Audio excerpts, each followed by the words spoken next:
Querido amigo, já sentiu que está lutando uma guerra invisível, não apenas pela sua paz de espírito, mas pela sua própria alma, à primeira vista.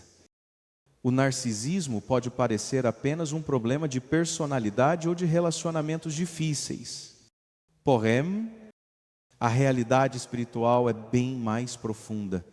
Estamos diante de uma verdadeira batalha espiritual, onde as forças das trevas usam o narcisismo como uma ferramenta para destruir a fé, romper a conexão com Deus e afligir o ser humano. O apóstolo João nos lembra em 1 João 4:4, maior é aquele que está em vós do que aquele que está no Espírito de Deus, que habita em nós. É mais poderoso que qualquer força das trevas. Mesmo quando a tentação do narcisismo parece dominar, a força de Deus nos sustenta e nos dá a capacidade de resistir. O narcisismo não é apenas um comportamento destrutivo, ele é uma porta aberta para os inimigos espirituais entrarem em nossas vidas. Muitas vezes, aqueles que exibem traços narcisistas não têm plena consciência de que estão sendo usados por forças malignas. Eles se entregam, muitas vezes sem perceber, ao controle, à manipulação e ao orgulho, que são alimentados por espíritos que buscam destruir. Mas não se engane, essas forças não param neles. Elas se espalham e afetam todos ao redor, criando caos, confusão e desespero. Aqui está a boa notícia. Amigo, Deus não nos deixou indefesos. Ele nos deu sua palavra, seu espírito e suas promessas para vencer todas as ciladas do inimigo. A Bíblia nos assegura que Deus é mais forte do que qualquer arma forjada contra nós. Quando a escuridão tenta dominar, devemos confiar que a luz da verdade, que Cristo dissipará as trevas. O objetivo aqui não é atacar pessoas, mas reconhecer e resistir aos espíritos que operam por trás das ações narcisistas. Como discípulos de Cristo, precisamos aprender a discernir os sinais de manipulação e controle que tentam nos afastar da paz de Deus. Devemos ter em mente que não somos impotentes, pois somos filhos de Deus. E é por meio dele que podemos andar em vitória. Ao refletir sobre o narcisismo, pense nele como um cavalo de Troia, uma armadilha astuta, disfarçada de elogios e charme, mas com o objetivo de destruir por dentro. Ao ser manipulado, você pode começar a questionar sua própria sanidade. Será que estou exagerando? Estou sendo muito sensível? Essas são as perguntas que o inimigo quer que você faça, pois ele sabe que se conseguir plantar a dúvida em seu coração, ele pode controlar sua vida emocional e espiritual. Lembre-se disso, você não está sozinho. Deus está ao seu lado e ele é mais forte que qualquer adversário. Em Cristo, temos a autoridade para resistir a qualquer espírito maligno que tente nos prender. O poder de Deus é maior que qualquer manipulação e ele nos chama a viver em liberdade, à semelhança de seu Filho. Nos próximos capítulos, vamos continuar a explorar as forças espirituais que alimentam o narcisismo, começando com o espírito de feitiçaria, que, como veremos, está ligado diretamente à rebeldia e à manipulação espiritual. Fica atento, porque a verdade de Deus iluminará todo engano e trará clareza para que você possa caminhar em vitória, guiado pela luz do Senhor. Ao começarmos a entender as forças espirituais por trás do narcisismo, precisamos abordar uma das mais poderosas e destrutivas, o espírito de feitiçaria, em 1 Samuel 1:5-3. A Bíblia nos ensina que a rebelião é como o pecado da feitiçaria. Isso nos revela que, por trás de muitos comportamentos de controle e manipulação, existe uma rebelião espiritual contra a autoridade de Deus. Quando alguém se entrega à manipulação, ao engano e à autossuficiência, ele está, na verdade, se alinhando com o espírito de feitiçaria, que tem como objetivo afastá-lo de Deus. A primeira imagem que pode surgir quando pensamos em feitiçaria é a de feitiços, poções e práticas ocultas. No entanto, a feitiçaria na Bíblia é muito mais do que isso. Ela se define como uma rebelião contra Deus, uma tentativa de controlar os outros, as circunstâncias e até mesmo a verdade para alcançar objetivos egoístas. O narcisista, muitas vezes, usa da manipulação emocional, da mentira e do charme para obter o que deseja. E esse comportamento é alimentado pelo espírito de feitiçaria. O narcisista não apenas tenta manipular as pessoas ao seu redor, mas também busca manipular a realidade, distorcendo a verdade para se colocar no centro. Ele faz isso com um sorriso, com palavras doces, com promessas vazias, e muitas vezes as vítimas nem percebem que estão sendo manipuladas até que já estão profundamente enredadas na teia de controle. Eles se tornam mestres em enganar, fazendo com que os outros duvidem de si mesmos e se sintam culpados, inseguros e dependentes. A manipulação é uma prisão espiritual. Quando nos deixamos dominar por esse espírito, acabamos presos a uma mentira, à dúvida e ao medo. Não podemos ver claramente a verdade de Deus, porque nossos olhos estão cegos pelos enganos do inimigo. Este é o propósito do espírito de feitiçaria: criar confusão, engano e escravidão emocional. Porém, há esperança. Tiago 1:5. Deus nos promete que, se pedirmos sabedoria, Ele nos dará generosamente. Quando estamos sendo manipulados, precisamos pedir ao Senhor discernimento para ver as mentiras e reconhecer a verdade. A sabedoria de Deus ilumina as áreas escuras da nossa vida, revela as mentiras que nos aprisionam e nos conduz de volta ao caminho da liberdade. O que podemos fazer quando nos vemos diante dessa manipulação e controle? Primeiro, devemos orar por discernimento, pedindo a Deus para abrir os nossos olhos espirituais e revelar o que está acontecendo nos bastidores. Em seguida, devemos firmar nossa identidade em Cristo, quando sabemos quem somos em Deus. Não nos deixamos facilmente influenciar pelas palavras e ações de um narcisista. Nossa confiança está em Deus, não em nossas inseguranças. Por fim, precisamos confrontar a manipulação com a verdade de Deus. O inimigo não pode resistir à verdade de Cristo. Como Jesus disse em João 8:32, conhecereis a verdade, e a verdade vos libertará. Falar a verdade em amor é uma forma de resistir ao controle e à manipulação. E lembre-se, você não é uma vítima. Você é filho de Deus. E Ele te deu autoridade para resistir a qualquer força maligna. Quando enfrentamos a manipulação, não estamos sozinhos. Deus nos equipa com sua sabedoria, seu Espírito e sua palavra, para que possamos nos manter firmes na verdade. A fé em Cristo nos dá a força para quebrar as cadeias da manipulação e nos libertar da influência do espírito de feitiçaria. No próximo capítulo, exploraremos o espírito da inveja, que também alimenta o comportamento narcisista e cria divisões e amargura.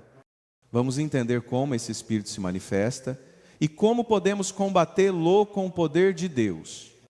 Agora que entendemos como o espírito de feitiçaria age por meio da manipulação, é essencial saber como reagir diante de tais ataques espirituais.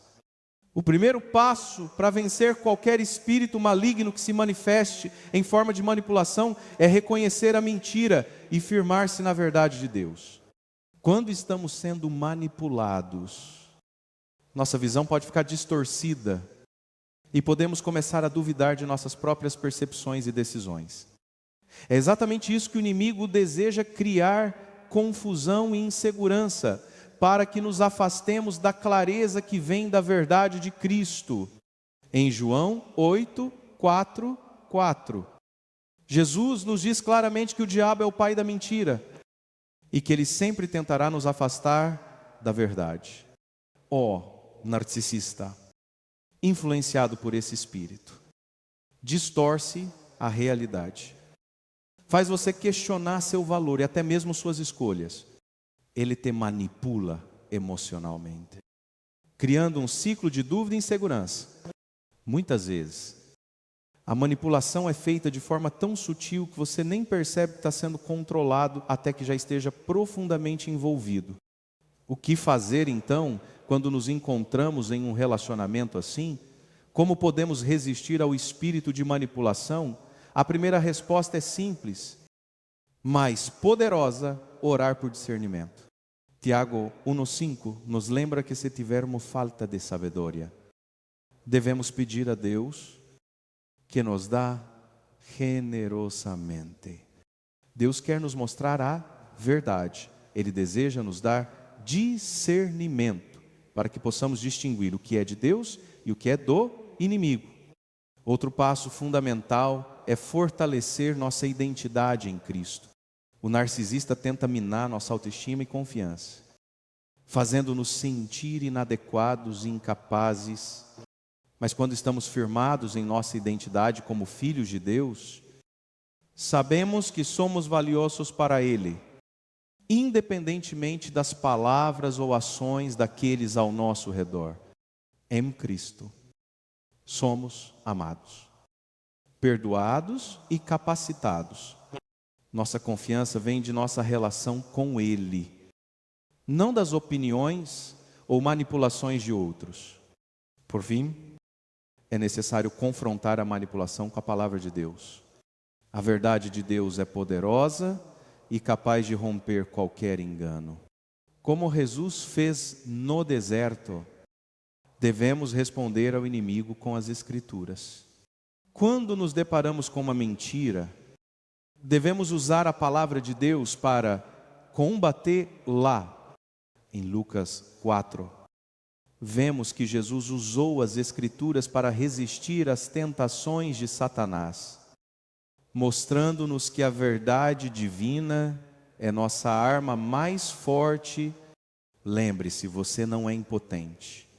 Como filho de Deus, você tem autoridade em Cristo para resistir à manipulação e ao controle. Você não precisa aceitar as mentiras do inimigo. Ao se firmar em sua identidade em Cristo e usar a palavra de Deus, você pode resistir ao espírito de manipulação e caminhar em liberdade. No próximo capítulo, vamos falar sobre o espírito da inveja, que também é uma força destrutiva que alimenta o comportamento narcisista. Vamos entender como a inveja pode afetar os relacionamentos e como podemos vencer esse espírito com o poder de Deus. Agora, vamos confrontar um espírito destrutivo que muitas vezes opera nas sombras, o espírito da inveja. A inveja é uma força silenciosa, mas poderosa, que mina a paz interior e prejudica os relacionamentos. Como nos diz em Provérbios 1:4-3:0, o coração tranquilo é a vida da carne, mas a inveja é a podridão dos ossos. A inveja não apenas corrói o coração de quem a sente, mas também se espalha, afetando aqueles ao redor. O espírito da inveja é uma das forças que alimentam o comportamento narcisista. A pessoa narcisista nunca está satisfeita com o que tem. Ela sempre quer o que os outros possuem, seja o sucesso, a atenção, o reconhecimento ou até mesmo a felicidade alheia, a inveja começa com um sentimento de carência, uma sensação de que algo está faltando em sua vida. E o que está faltando só pode ser preenchido se puder tomar o que pertence ao outro. A Bíblia nos ensina que a inveja é autodestrutiva. Ela não apenas afasta a paz, mas também causa um profundo sentimento de amargura e ressentimento. Muitas vezes, o narcisista não reconhece a inveja como um problema, mas a realidade é que ela corrompe suas ações, suas palavras e, finalmente, seu caráter. Ele começa a ver os outros não como irmãos, mas como competidores, e se torna incapaz de se alegrar com as bênçãos alheias. Tiago 3:16. Vemos o resultado da inveja, onde há inveja e ambição egoísta, aí a confusão e toda espécie de prática perversa. A inveja traz divisão e caos. Ela destrói relacionamentos, gera discussões e cria um ambiente de constante competição, quando deixamos que a inveja entre em nosso coração. Estamos permitindo que o inimigo semeie discórdia e destrua nossa capacidade de viver em harmonia com os outros. Mas, como sempre, Deus nos oferece uma solução poderosa. Em Êxodo 2:0-17, Ele nos lembra: não cobiçarás a casa do teu próximo, nem a mulher do teu próximo, nem o seu servo, nem a sua serva, nem o seu boi, nem o seu jumento, nem coisa alguma que pertença ao teu próximo. Em outras palavras, devemos confiar na provisão de Deus. Quando aprendemos a nos alegrar com o que Deus nos dá e a confiar que Ele sabe o que é melhor para nós, a inveja perde seu poder sobre nós. Como podemos combater a inveja em nossas vidas? A primeira coisa a fazer é cultivar a gratidão. Quando começamos a agradecer por tudo o que Deus nos deu, o espírito da inveja não tem mais espaço. Em Filipenses 4:19, Paulo nos assegura: e o meu Deus suprirá todas as vossas necessidades, segundo as suas riquezas em glória em Cristo Jesus. Deus sempre cuida de nós, e sua provisão é mais do que suficiente. Além disso, devemos focar em nosso próprio chamado. Deus tem um plano único e maravilhoso para cada um de nós. Quando sabemos quem somos em Cristo e qual é o nosso propósito, a inveja dos outros perde seu poder. Não precisamos competir com os outros, porque Deus já nos deu tudo o que precisamos para cumprir o seu plano. Finalmente, devemos confiar no tempo perfeito de Deus. Se você se sente deixado de lado, ou achando que outras pessoas estão recebendo o que você deseja, lembre-se de que Deus vê e conhece todas as coisas.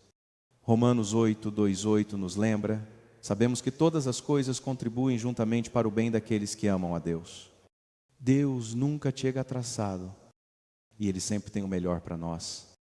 No seu tempo, lembre-se, a inveja não é apenas sobre querer o que os outros têm, é sobre não reconhecer a bondade de Deus em nossa própria vida, quando decidimos viver em gratidão e confiar no que Deus nos dá.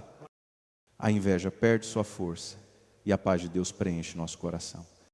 No próximo capítulo, vamos falar sobre o espírito da confusão, uma das armas mais destrutivas do inimigo, que pode nos deixar desorientados e sem direção. Vamos explorar como esse espírito afeta nossas mentes e corações e como podemos encontrar clareza na verdade de Cristo, à medida que nos aprofundamos nas forças espirituais que alimentam o narcisismo, É fundamental entender um dos espíritos mais destrutivos que o inimigo utiliza, o espírito da confusão. A confusão não é apenas um estado mental passageiro, ela é uma estratégia bem planejada do inimigo para desestabilizar nossa paz, nos fazer duvidar da verdade e nos afastar da clareza que encontramos em Cristo. Como nos ensina 1 Coríntios 1:4-3:3, Deus não é Deus de confusão, mas de paz. Quando estamos no meio de uma situação manipuladora ou controladora, o espírito da confusão começa a agir.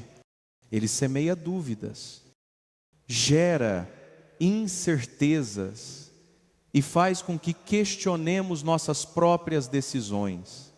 Você já se sentiu perdido, sem saber em quem confiar, ou até mesmo se o que você está fazendo está certo. Isso é exatamente o que o espírito da confusão quer. Ele cria uma tempestade mental e emocional, onde tudo parece incerto e a paz de Deus parece distante. É importante entender que a confusão espiritual não vem de Deus. O Espírito Santo nos guia à verdade. João 1:6, 1:3 nos mostra o caminho correto e nos dá paz, mesmo em meio às dificuldades. Quando estamos vivendo em confusão, é um sinal de que precisamos voltar a nos alinhar com Deus e sua palavra, porque onde Deus está, a paz reina. O inimigo, em sua astúcia, utiliza esse espírito da confusão para nos afastar da certeza de quem somos em Cristo. Ele tenta nos fazer acreditar que não somos bons o suficiente, que nossas escolhas são erradas e que estamos perdidos. Mas Deus nunca confunde o seu povo. Ele é um Deus de clareza e verdade. E Ele nos chama a viver em confiança e segurança. Como podemos combater a confusão? A resposta está na palavra de Deus. O Salmo 119, 105 nos ensina que a tua palavra é lâmpada para os meus pés e luz para o meu caminho. Quando estamos em dúvida ou confusão, devemos voltar à Bíblia e lembrar das promessas de Deus. A verdade de Deus é a luz que dissipa a escuridão da confusão. Além disso, devemos aprender a discernir a voz de Deus. Quando nos sentimos desorientados, é essencial pedir ao Espírito Santo para nos guiar à verdade e nos dar a claridade necessária. O próprio Jesus disse em João 4:2-6, mas o Consolador, o Espírito Santo, a quem o Pai enviará em meu nome, vos ensinará todas as coisas. O Espírito Santo não deixa seus filhos na dúvida. Ele nos orienta, nos dá discernimento e nos fortalece para tomar decisões corretas. É importante também cuidar da nossa mente. Em Filipenses 4:7, somos lembrados de que a paz de Deus guardará os vossos corações e os vossos pensamentos em Cristo Jesus. Quando nossa mente está em paz, mesmo no meio da tempestade, não estamos sendo influenciados pela confusão. A paz de Deus é o remédio para a confusão mental e emocional. E ela vem quando escolhemos confiar em suas promessas. Se você está passando por um momento de confusão, lembre-se de que Deus nunca nos abandona. Ele é a nossa rocha firme. E sua verdade é imutável, mesmo quando as vozes da dúvida são fortes. Podemos descansar na certeza de que Deus nos guia. Ele não é um Deus de confusão, mas de paz e clareza. No próximo capítulo, vamos explorar o espírito da condenação, que visa destruir nossa identidade em Cristo e nos aprisionar no ciclo de culpa e vergonha. Vamos aprender como a graça de Deus nos liberta desse espírito e nos conduz a uma vida de redenção e perdão. Agora, vamos enfrentar um dos ataques mais insidiosos e devastadores do inimigo, o espírito da condenação. Esse espírito trabalha em conjunto com a confusão e a dúvida para destruir nossa autoestima, nos afastar do amor de Deus e nos manter presos em um ciclo de culpa e vergonha. Quando o espírito da condenação se infiltra em nossa vida, ele nos faz acreditar que não somos dignos de perdão, que nossos erros nos definem e que estamos irremediavelmente afastados de Deus.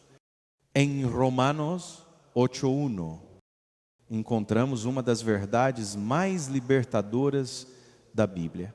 Portanto, agora nenhuma condenação há para os que estão em Cristo Jesus. Se você está em Cristo, você não é mais definido pelos seus erros ou falhas passadas. O espírito da condenação tenta nos convencer de que não há esperança para nós, que somos inferiores e indignos do amor de Deus. Mas a verdade de Cristo é que Ele já pagou o preço por nossos pecados na cruz. E em Cristo somos completamente perdoados. Ó narcisista, muitas vezes age sob a influência desse espírito, tentando constantemente colocar a culpa nos outros e evitar a responsabilidade pelos próprios erros. Ele cria uma atmosfera de culpa constante, fazendo com que os outros sintam que nunca fazem o suficiente ou nunca são bons o suficiente. E isso acontece porque o espírito da condenação se alimenta da falta de perdão e da negação da graça de Deus. Ele nos faz acreditar que não podemos mudar, que estamos presos aos nossos erros. Mas isso é uma mentira. A boa notícia é que Deus nos oferece a liberdade. Como nos ensina 2 Coríntios 5:1-7. Se alguém está em Cristo, é nova criação. As coisas antigas já passaram, eis que tudo se fez novo. Quando colocamos nossa fé em Cristo, somos transformados.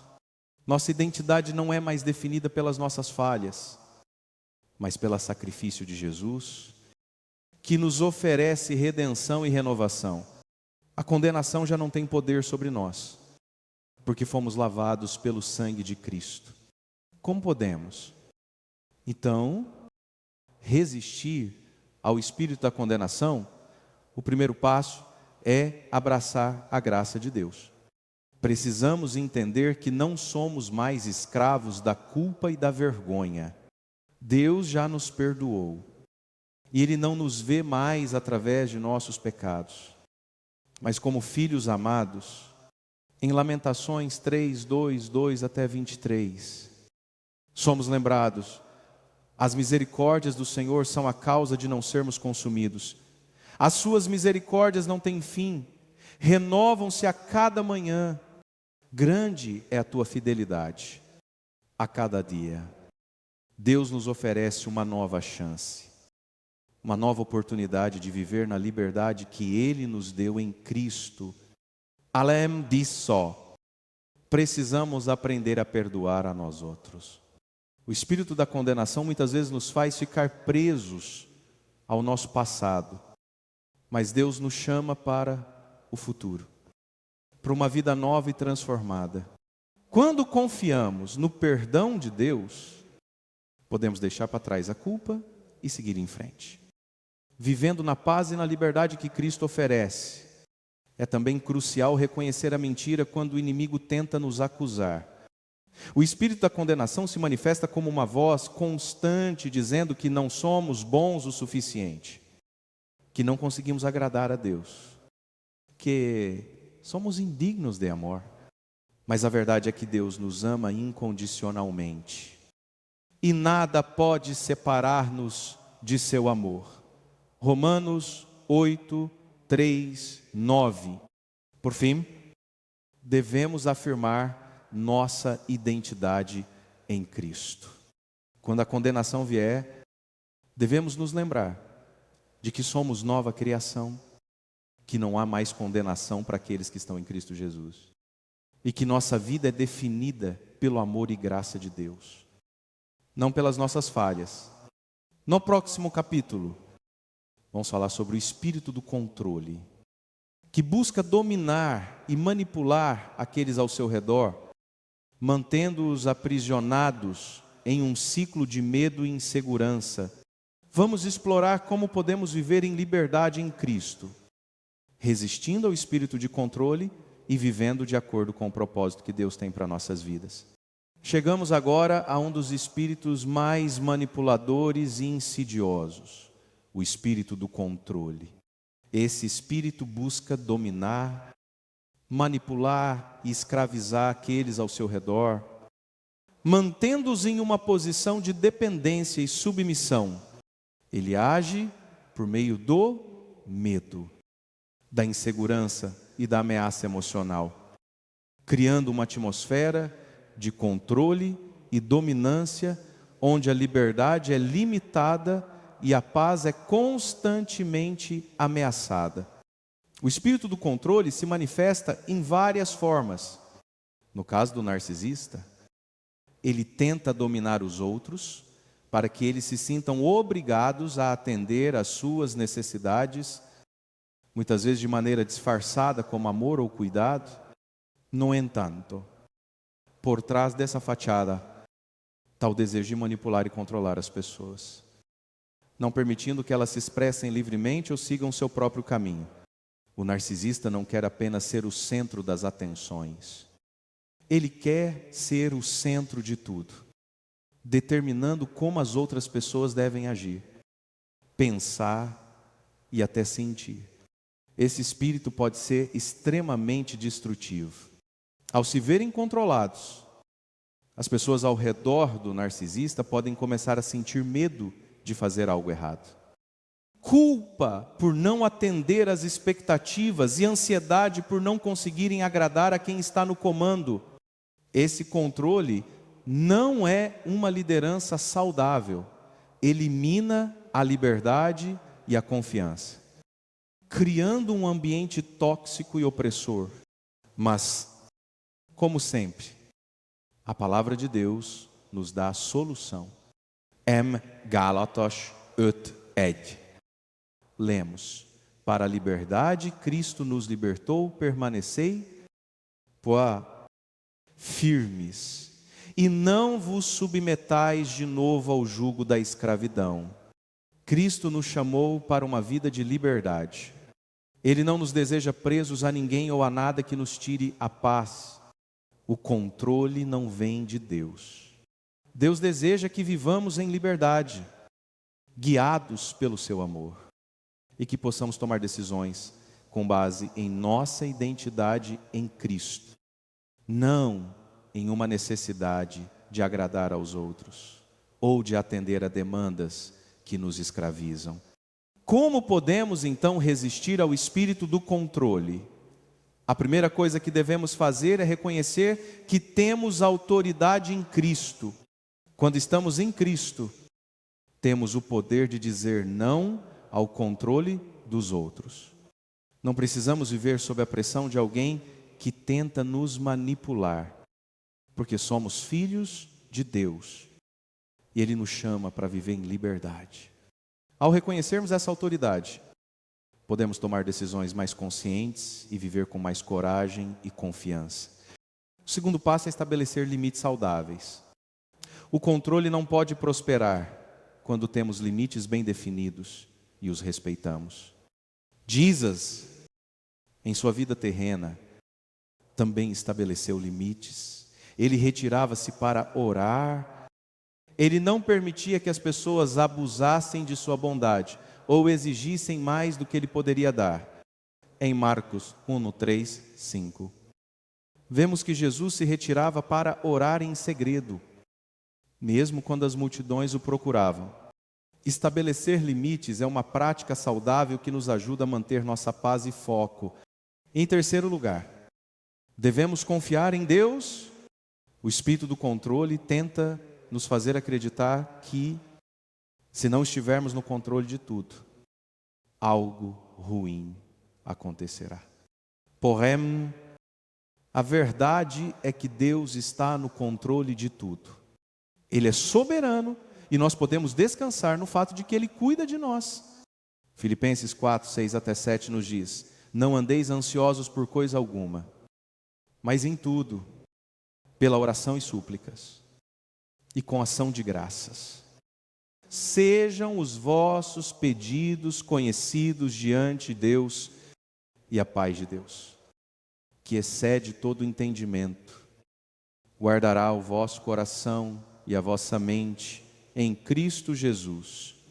A paz de Deus é nossa proteção contra o controle, porque quando confiamos nele, não sentimos necessidade de controlar tudo ao nosso redor.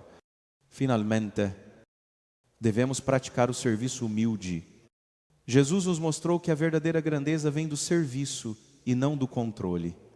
Em Mateus 2, 6 a 28, Jesus disse: quem quiser ser o maior entre vós, será vosso servo. O espírito do controle tenta nos fazer acreditar que a grandeza está em dominar. Mas a verdadeira grandeza vem quando escolhemos servir aos outros com humildade e amor.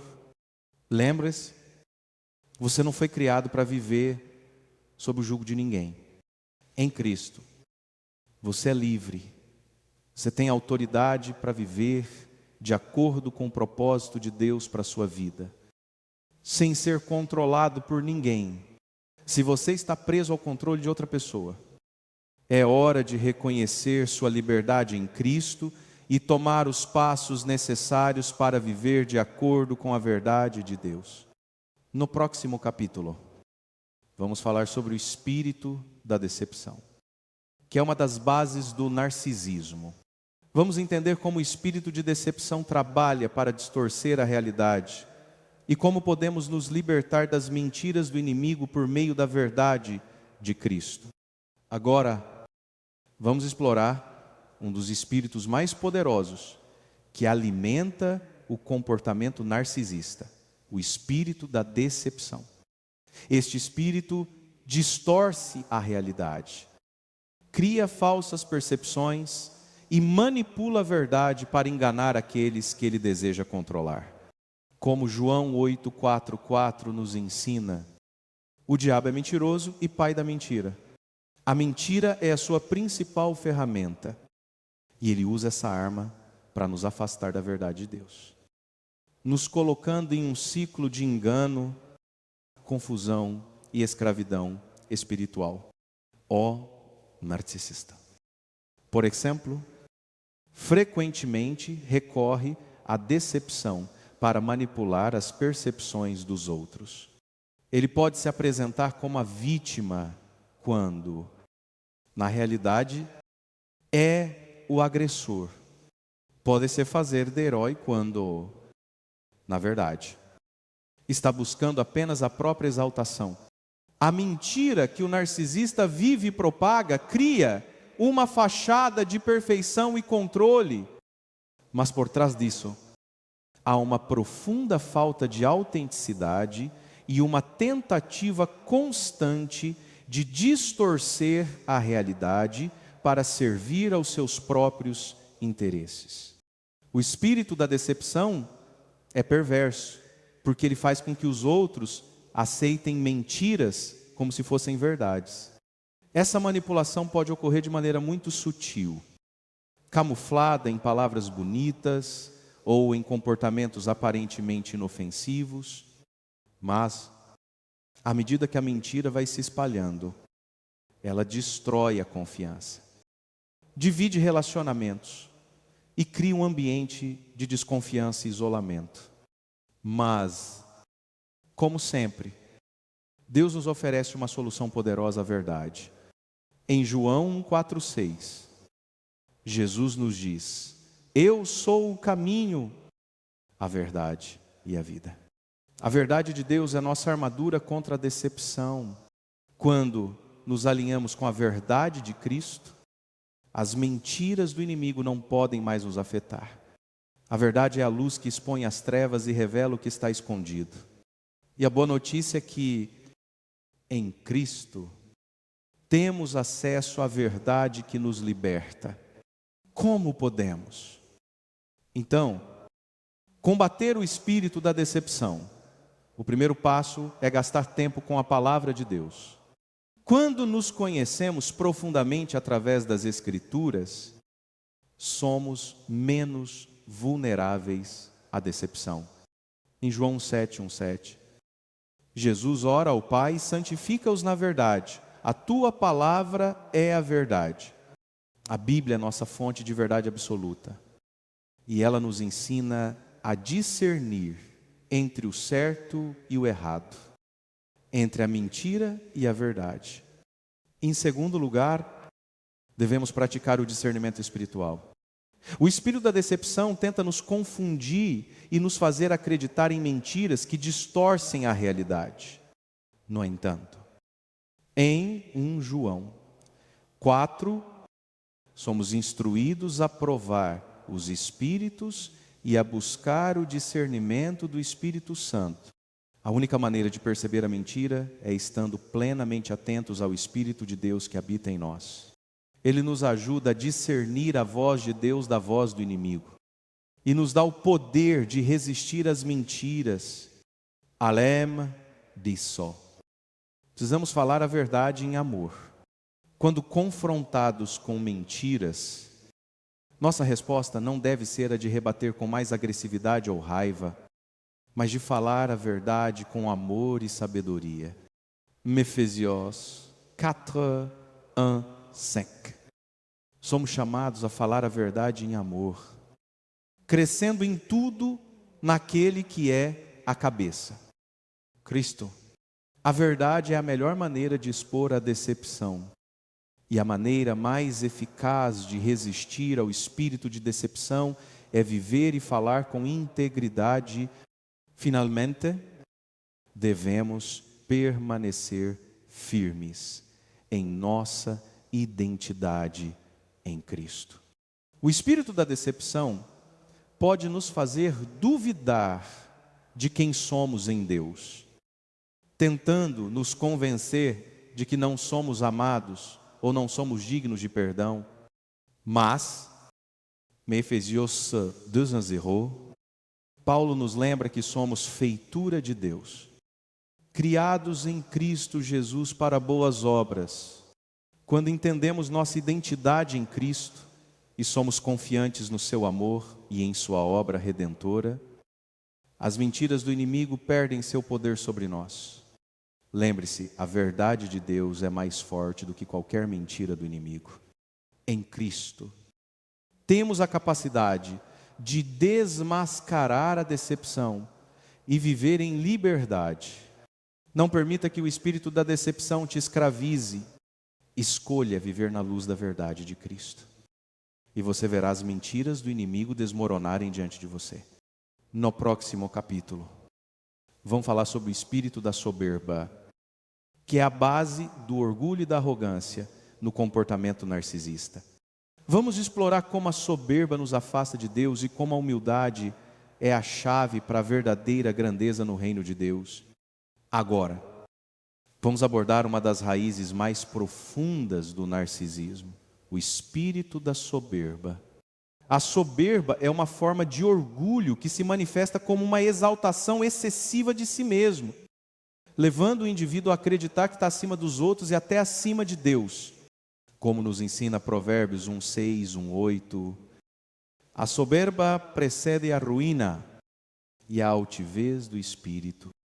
A soberba é uma armadilha espiritual que sempre leva à destruição, porque ela separa a pessoa de Deus e cria divisões no relacionamento com os outros. No comportamento narcisista, a soberba se manifesta como um desejo insaciável de poder, reconhecimento e controle. O narcisista, guiado pelo espírito da soberba, se coloca como centro de tudo. Ele acredita que é mais importante do que qualquer outra pessoa e que merece ser admirado, servido e obedecido. Esse orgulho doentio impede que ele reconheça os outros como iguais e, mais importante, impede que ele reconheça a autoridade de Deus em sua vida. O espírito da soberba também se reflete na recusa de reconhecer os próprios erros e na dificuldade de se submeter a qualquer forma de correção. O narcisista raramente aceita críticas, pois vê qualquer forma de feedback como uma ameaça à sua imagem. Isso é exatamente o que aconteceu com Lúcifer, que, em seu orgulho, tentou se colocar acima de Deus e foi expulso do céu. Isaías 1:4, 1:2 até 15. A soberba não é apenas uma atitude humana, é uma força espiritual que tem raízes nas trevas, buscando dissociar o ser humano de sua dependência de Deus. Mas a boa notícia é que, como cristãos, podemos resistir à soberba e escolher a humildade, que é a verdadeira chave para a grandeza no reino de Deus. Mais Mateus 2:3-2. Jesus nos ensina: quem se exaltar será humilhado, e quem se humilhar será exaltado. A humildade, longe de ser fraqueza, é uma força espiritual que nos aproxima de Deus e nos permite ver os outros com o coração de Cristo. A verdadeira grandeza vem do serviço, não da exaltação. Como podemos combater o espírito da soberba em nossas vidas? O primeiro passo é reconhecer nossa total dependência de Deus. Quando nos lembramos de que não somos nada sem Ele, nossa visão de nós mesmos muda. Em João 1:5, Jesus diz: eu sou a videira, vós sois os ramos, quem permanece em mim eu nele. Esse dá muito fruto, porque sem mim nada podeis fazer.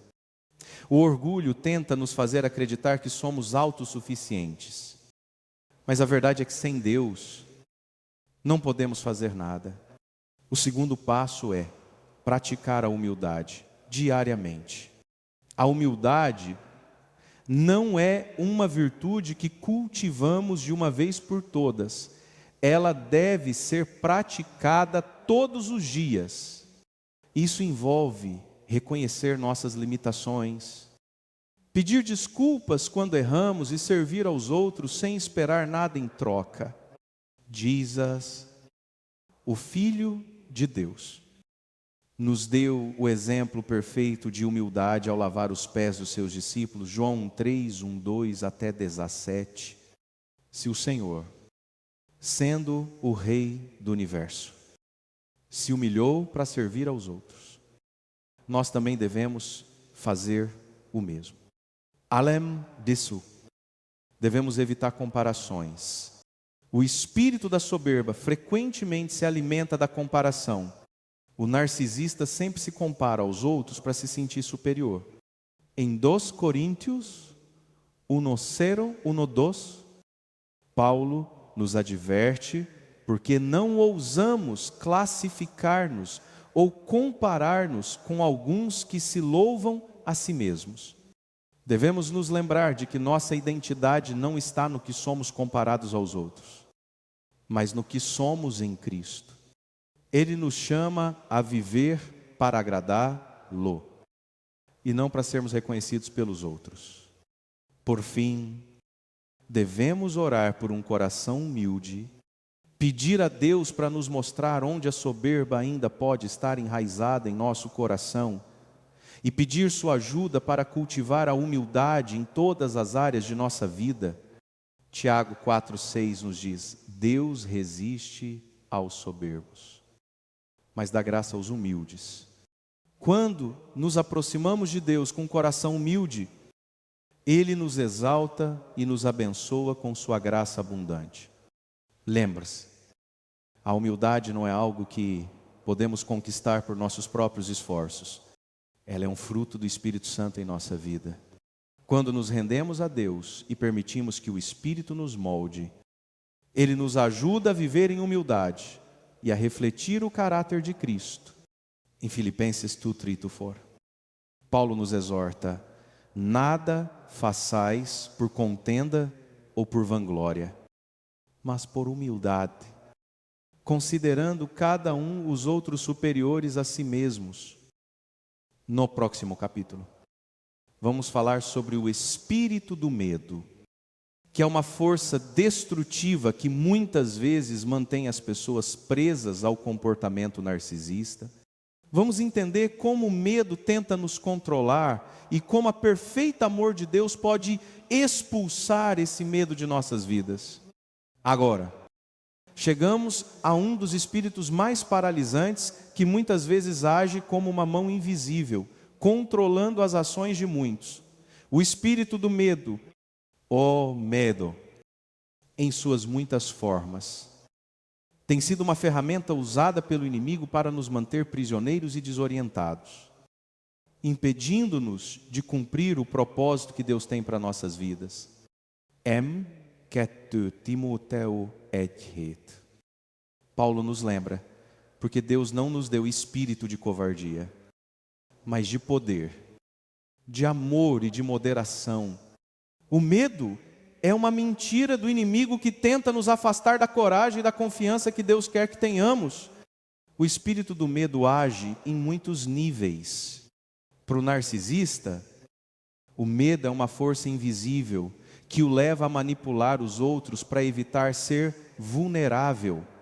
O narcisista, por trás de sua fachada de confiança e superioridade, muitas vezes está profundamente dominado pelo medo de ser rejeitado, de perder o controle ou de ser exposto. Esse medo leva ao comportamento controlador, à necessidade de manipulação emocional e ao isolamento das outras pessoas. O medo distorce a visão de quem somos em Cristo e nos impede de viver a vida abundante que Deus nos prometeu. Mas a boa notícia é que Deus não nos deu um espírito de medo. O medo tenta nos convencer de que não somos suficientes, de que não podemos lidar com o que está por vir e de que estamos sozinhos. Mas a verdade é que Deus está conosco em todas as circunstâncias. E Ele nos dá um espírito de poder, amor e autocontrole, para resistir ao medo como podemos. Então, resistir ao espírito do medo. O primeiro passo é entender que o medo não vem de Deus. Deus é um Deus de paz. E quando permitimos que o medo nos domine, estamos permitindo que o inimigo controle nossas vidas. O medo faz com que nos sintamos incapazes e inseguros. Mas a verdade de Deus é que Ele nunca nos abandonará e sempre nos dará forças para enfrentar qualquer desafio. Em 1 João 4, 1:8, a Bíblia nos ensina: no amor não há medo, pelo contrário, o perfeito amor expulsa o medo. O amor perfeito de Deus em Cristo é o antídoto para o medo. Quando nos assentamos e refletimos sobre o imenso amor de Deus por nós, um amor incondicional, imutável e eterno, o medo começa a se dissipar. Não há nada que possamos enfrentar que seja maior do que o amor de Deus por nós. O segundo passo para vencer o medo é buscar a presença de Deus em oração e adoração. Quando oramos e nos conectamos com Deus, lembramos que Ele é nosso refúgio e fortaleza, Salmo 4, 6, 1. Deus nunca nos chamou para viver com medo.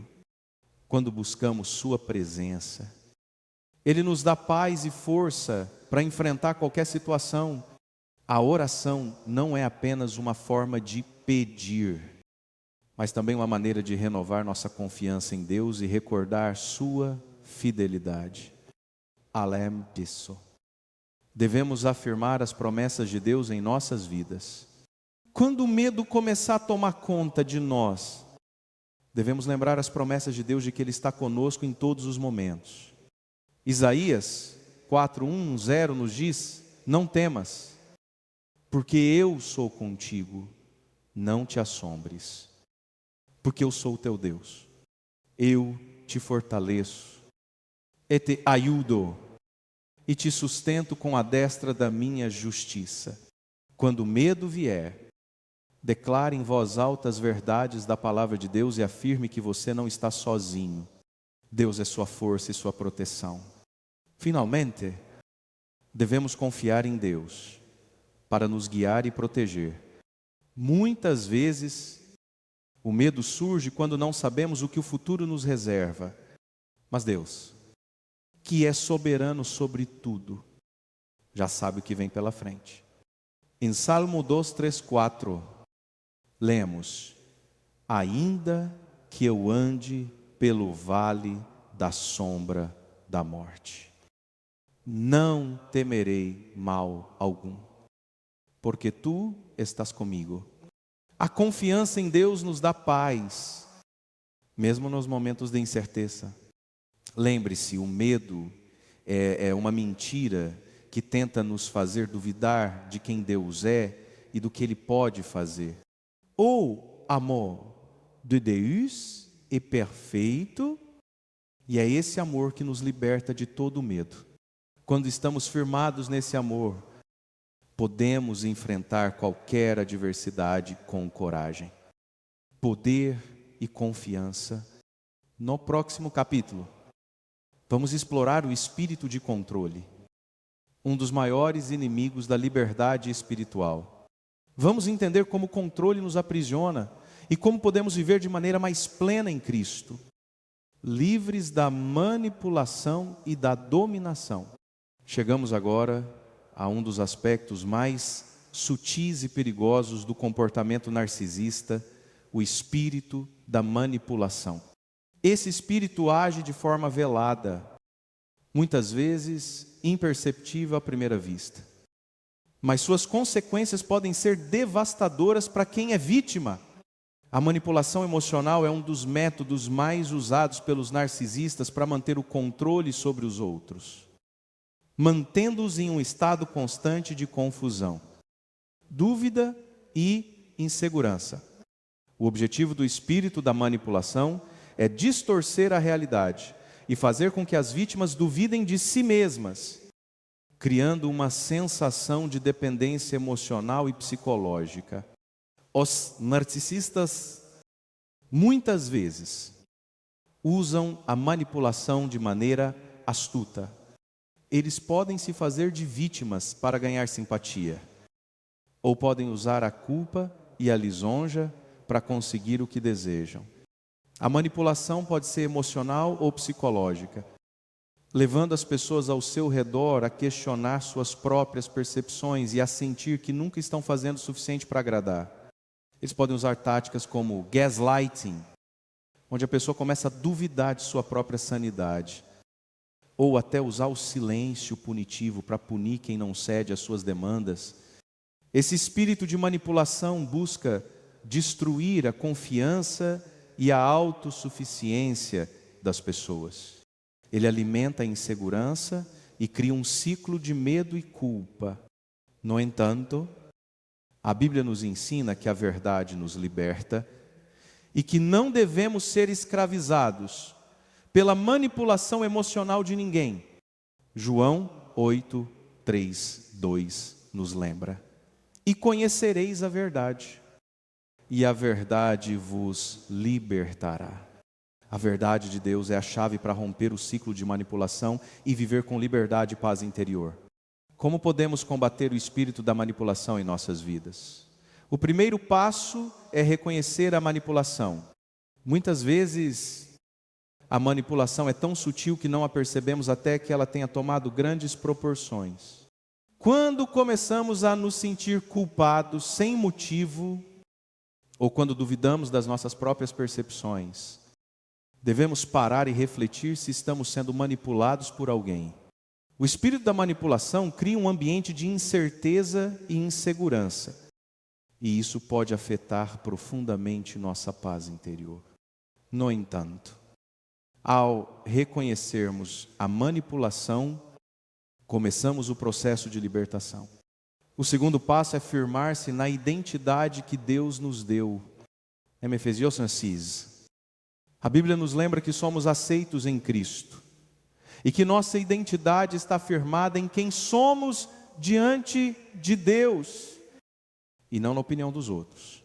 Quando sabemos quem somos em Cristo, não nos deixamos manipular por palavras ou comportamentos de controle. A confiança em nossa identidade como filhos de Deus nos capacita a resistir às tentativas de manipulação, mantendo nossa paz e nossa dignidade intactas. Outro passo crucial é estabelecer limites saudáveis. O espírito da manipulação prospera quando não temos limites claros. Jesus, em sua vida na terra, mostrou-nos a importância de ter limites. Em Marcos 1:35, vemos Jesus retirando-se para orar em um lugar deserto. Mesmo quando havia pessoas o procurando para realizar milagres, Jesus sabia a importância de recarregar sua alma e de dizer não quando necessário, para que pudesse cumprir sua missão com clareza e propósito.